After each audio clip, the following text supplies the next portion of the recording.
Hey now, I'm Dave Lemieux and I'm here to talk about Dave's Picks Volume 51. You've probably heard the announcement that Dave's Picks Volume 51 is available now.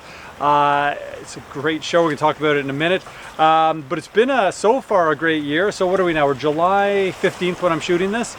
And so far I think the year has gone great. We still have a lot more activity in 2024 and we've started looking towards 2025, and that's going to be quite a magnificent year. It's the 60th anniversary of the Grateful Dead, so there's a lot coming up in Grateful Dead world over the next few months, the next 18 months, and really beyond. I mean, we've always kind of got our eye on what the next 5 to 10 years look like too, so we've got a lot going on and it's exciting, I think, because of the variety of what we've got going on. And also, this is the summer of the Sphere, so you might have checked out some of those shows. Wow. Simply wow, that's all I gotta say. I remember my brother went to the Sphere in October of last year to see U2, and for months he was talking about it, and certainly Dead & Company has not disappointed. So it's been a great year. I mean, it's always great to be a Deadhead. It's kind of, it's a good thing to be, but I think 2024 is a spectacular year, and I think 2025 is going to be just as good. It's going to be a great one. So Dave's Picks, Volume 51. It's funny, as I headed out to shoot this video this morning, I was proofing the final elements for Dave's Picks 52. So that one's very much on my mind. And when I came down here, I'm thinking about what I wanted to talk with you about today, and I was thinking about a lot of the things related to Dave's Picks 52, but we'll get to that in 3 months. So as I got down here and setting up the camera, I realized, oh no, it's a 51 today. So anyhow, Dave's Picks 51. So you might already know, it is a complete show, as they all are, all of the Dave's Picks, and there's also an entire second set from the previous night of our show. So our show, in case you haven't heard yet, is from April 13th, 1971 at the Scranton Catholic Youth Center in Scranton, Pennsylvania, home of Dunder Mifflin and lots of other great things. Terrific show, terrific era. Now, if you like Skull and Roses, it was recorded entirely, with the exception of one song in March, entirely in April of 1971. So if you like the sound of the Grateful Dead in April 71 specifically, not even early 71, but the specific April, where the shows that made up almost the entirety of Skull and Roses, with the exception of that one song from March, were recorded in early April and late April. And this show, April 13th in Scranton, the only time the Dead ever played Scranton, falls right in the middle of those kind of 2 runs of shows at the Manhattan Center in New York, and of course Fillmore East in New York. So after the Manhattan Center and the Boston shows too, which are also really good, the Dead did this really cool 5-night run, 5 nights in Pennsylvania. Then they hit Princeton, we all know Princeton, Bangor, Maine, played some great places in April of 1971. But we'd been looking for a long time, for years really. We'd been kind of, I guess you could call it backburnered. Here we are at number 51, plus all the Dick's Picks and the road trips. But we'd always had our minds set on something from the April 71 tour. It's that original Grateful Dead quintet. As we know, Mickey left in February of 1971. A year earlier, TC had left. So in April of 71, March, April, right through October, it was the original quintet of the Grateful Dead of Jerry, Bob, Phil, Billy, and Pigpen. And to me, it's some of the purest Grateful Dead, just in terms of the streamlined sound, the individual instruments. And you know, when Pigpen's not up there singing, he is playing a little organ for sure, but it's also largely a quartet, where Pigpen's doing minimal stuff on the organ sometimes, so you really get to hear the interplay between Bob and Jerry and Phil, with Billy keeping the beat back there. Some spectacular Grateful Dead. I've been a huge fan of Skull and Roses since I first heard it almost 40 years ago, probably 1985 or 86 was the first time I heard Skull and Roses. I still have the copy that I bought at a used record store in Ottawa, Canada. It was the most money I ever thought I'd ever spend on a record. It was a double LP, used of course, original pressing. So by that point it was probably 14 years old, and I paid $30 for it. I mean, that was a lot. It's a lot of money now, but it was a lot of money then. It was pretty much all the money I had. But I'm glad I made the purchase. It's such a great album. So this era of the Grateful Dead, they were bringing in a lot of the new material, incorporating it into the song list, the music they brought out in February at the Portchester shows. Most of those songs are here on this release, plus some of the other stuff that's also on Skull and Roses, but older Grateful Dead. So songs like Bertha and Wharf Rat is on the bonus song. Big Boss Man, Me and Bobby McGee, Me and My Uncle, Not Fade Away, Going Down the Road, Feeling Bad. That big other one in Pittsburgh is the bonus material. So much of that great music that you love from Skull and Roses is on this album and on this show from Scranton. And it is a top-notch show. And there's so many highlights. It's somewhat of a short show, which is why we were able to get a full second set as the third disc. We'll get to that in a minute. But the show itself, you know, with a rockin' and rollin' Casey Jones opener, you know, they're having fun when they're doing stuff like that. And the first set is filled, like I say, with a lot of the material that you might know from Skull and Roses. And as they get towards the end of that first set, they blast off with a Hard to Handle, which Hard to Handle, 1969, 1970, I love those versions, but it's really 1971, and in particular, it's April 1971. All of my favorite versions of Hard to Handle from the Fillmore East and other versions from April, they all take place in the April shows, and this one is one of them. And you're going to hear, it's one of those ones that I'd heard this show a lot years ago, and as we started about a year ago revisiting April 71 to find the right show for Dave's Picks 51, as we were listening, and when this came on in my little studio space, loud, which has a lot of bottom end, my studio speakers do, and the show does too. Phil sounds tremendous. Phil sounds so good in this. I mean, I can't get enough of it. It's that Phil sound where you can hear every single individual note he's playing with his pick, and you also get a lot of bottom end. It's really the perfect amount of Phil in the mix. But the Hard to Handle, I remember listening to this for the first time in years when we were listening to this show, and it got me up and dancing. And that's something when I get up and I'm kind of whooping and hollering alone in my studio space when I know we're on to something special.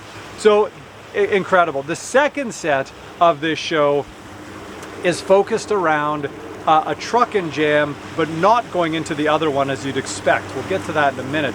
Instead, it goes into something they were doing quite a bit in April 71, and that is the 20 or so minute versions of Good Lovin'. So we get truckin' into drums into Good Lovin' as the big second set jam. There's no Dark Star, there's no other one, but there is a 20-minute version of Good Lovin', and it's one of those ones that you might be used to from Princeton, which was just a few days later, from the Fillmore East, where they did a couple of them. One was largely jam oriented, and one was with Pigpen doing his vocal rap. This is one of those perfect versions of Good Lovin' that just, I mean, it hits hard, and it's really, really great. Pig is right there, front of the stage, belting it out. Incredible stuff. And then later in the show, this is what I love. They can do this incredible version of Truckin' with this huge jam, bringing everybody back to American Beauty, which by this point everyone would know, into the drums, and then Good Lovin', really just knocking the socks off of everybody, including myself, I think. You know, just a really, really great version. But then what I love, they do a few more big rockers here. The Greatest Story Ever Told, Johnny B. Good combination. Second That Emotion, a song that was only played a handful of times in this era. It was only played in that spring 71 quintet era of the Grateful Dead. We get a great Second That Emotion, really good. And then the encore this night, this is what I'm saying, that they can do both the big jams, whether it's, you know, Dark Star or the other one, which is not played at Scranton, or Good Lovin', which is, then they can come back and encore with just a simply beautiful electric version of Uncle John's Band from Working Man's Dad. So again, another song everybody would know, and you've just kind of been blown away by, you know, 2.5 hours of Grateful Dead music, the New Riders before that, and then you get a beautiful Uncle John's Band encore. So this Scranton show, start to finish, high energy Grateful Dead, sounds great. The vocals are a little hot at times. Certainly, I like that actually. I like hearing how well they're singing, but I mean, certainly not too hot. It's just you know, Bear went away in July of 1970, and it wasn't until kind of January, February of 71 that Rex started recording again. So he's still pretty new at it, and yet his tapes sound great. Like I say, everybody is perfectly crystal clear in this. You can hear Bob's guitar parts, Jerry, of course, on lead, and Phil's bass notes, as I mentioned. The drums are mic'd perfectly. They sound incredible. Pig's organ holding it all down, and then the vocals, especially, this is something I love, is the vocal blend on the songs like Uncle John's Band, or the background vocals to Good Lovin'. I just feel that, I mean, they've been working on their vocal harmonies going back to Working Man's Dead, American Beauty, working with David Crosby, if I could only remember my name. They really do sound great. So the show itself, top notch, 2.5 hours of Grateful Dead, capping it off with this Uncle John's Band encore. But because it fits on 2 CDs, our third disc is another show that we thought very highly of, particularly the second set. The first set had some sound problems, a big cut in one of the big important songs. So what we've done is we've included the second set from the previous night at the Pittsburgh Civic Arena. So you're getting this whole batch of Pennsylvania Grateful Dead with Pittsburgh Civic Arena second set as the kind of bonus material third disc, and then the full Scranton show. Now this set is, to me, an absolute classic 1971 Grateful Dead second set, where you get all of the songs. You get, you know, Truckin' again, so there's got 2 Truckins on here, drums, other one, a nice big other one. No, it's not 20 minutes, but it's certainly over 10 minutes, and they hit everything you want in the other one. The big peaks, the psychedelic, the spaciness, falls into a beautiful wharf rat, just incredible. So right there is a couple of songs right there from Skull and Roses that would come out in the fall. Me and Bobby McGee, another one. Not Fade Away, Going Down the Road Feeling Bad, just as they would do on Skull and Roses later that year. But then it falls into, this is great, Not Fade, Going Down the Road goes into Turn On Your Love Light. So you get everything. Like I say, you get the big other one, you get a nice big Turn On Your Love Light, you get the newer songs like, well, newer for albums, Not Fade, Going Down the Road, Wharf Rat, you get a big Truckin', Me and Bobby McGee. It's an incredible batch of music. It's really, to me, it's a perfect third disc. It's, people will say, oh, it's good. You know, the filler rivals the main show, and that's kind of the point. It's not filler, it's bonus material. It should be as good as the main event. It's not afterthought music. Whenever we put something on as a bonus material, it's never an afterthought. It's something that we want to make sure complements what the main show is. We're working on some ideas for Dave's Picks 53, the one that will come out in February of 2025. And a couple of the ideas we have are kind of shorter shows, and so we're looking at some bonus material. And we're looking at stuff that's going to rival the performance quality of some of the music on the main shows that we're thinking of. But anyhow, that's a year away, or 6 months away. So we'll get to that then. But anyhow, do head over to dead.net. This is an era that we really haven't hit in a while. I mean, when we did 30 Trips Around the Sun, we included a show from March of 71. That was from the St. Louis, the Fox Theater, on March 18th. And then with the reissues of some of the 50th anniversary Grateful Dead albums, we've put out a couple of the Portchester shows. But in terms of the Dave's Pick series, we haven't hit this era. So this is exciting for us to get into some April 1971. I think there's at least another release or two to come out of April 71, because there's so much good music. We had I won't say we struggled. This Scranton show is pretty darn incredible. But there were a couple of other shows that we were really high on that we'll probably get to down the road.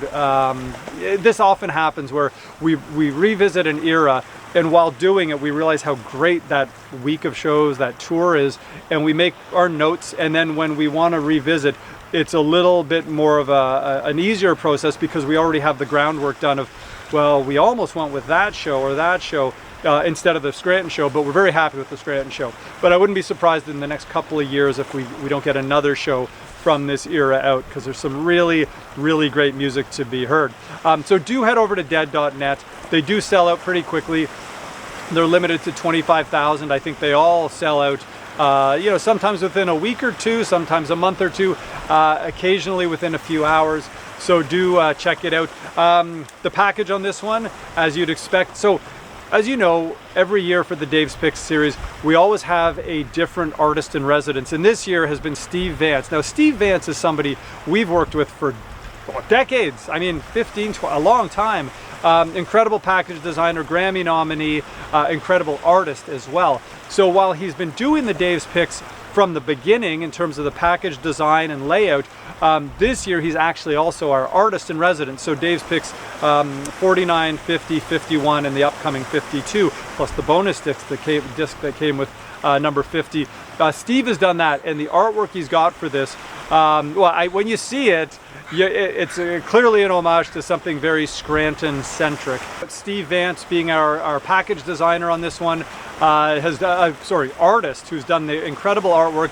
Like I say, it's very Scranton-centric, so you're gonna love it. I love this artwork. We gave Steve very minor directions on it in terms of when he got started, and what he delivered was so far beyond our expectations. Yvette, also a fan of this artwork and what inspired it. Yvette Ramos, as you know, is, I mean, she manages everything Grateful Dead over at Rhino. Good friend, incredible co-worker. Anyhow, she and I gave Steve some very minor ideas, and what he delivered was just incredible. This is one of my favorite covers in the entire Dave's Pick series. So Steve, you've done a great job, and number 52, I just saw it this morning, the final art for that, it's incredible too. And also photos inside. Peter Corrigan, an incredible photographer from back in the day, shot the Dead in April of 1971, and we've licensed a whole bunch of photos from Peter. So do check out Peter Corrigan online. He's got an incredible website. They're the best photos from April 71 I've ever seen, I think. You know, Emily has those incredible shots from the Fillmore East a couple weeks later. 2 weeks later. These are very different. They're from a little earlier in April, and they're just tremendous. So Peter, thank you for supplying this package. You've done a great addition to the Grateful Dead's visual legacy in the Dave's Pick series, so thank you for that. There's some clippings, there's some other cool things. It's a really cool package, as they all tend to be. So anyhow, head over to dead.net, check out Dave's Picks Volume 51. We've got other things coming up later this year, actually quite a bit. We are not done yet, so do check that out. But thanks again. It's always great to kind of share the news with you, talk about Dave's Picks 51, Scranton Catholic Youth Center. Really cool place too. By the way, check it out online. It's a really neat looking venue, little kind of basketball arena sort of thing. Rec center, youth center. Beautiful on the outside and the inside. It's a great, great venue.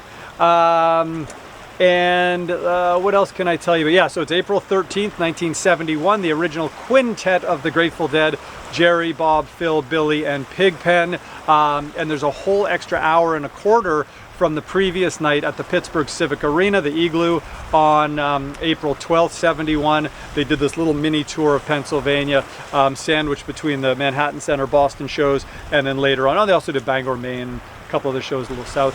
But anyhow, thank you very, very much for joining me here today. I will see you here soon. We've got another announcement probably in the next little while, but I always have something to say. The weather's good. It's a little cooler than I expected, hence the little cooler weather jacket.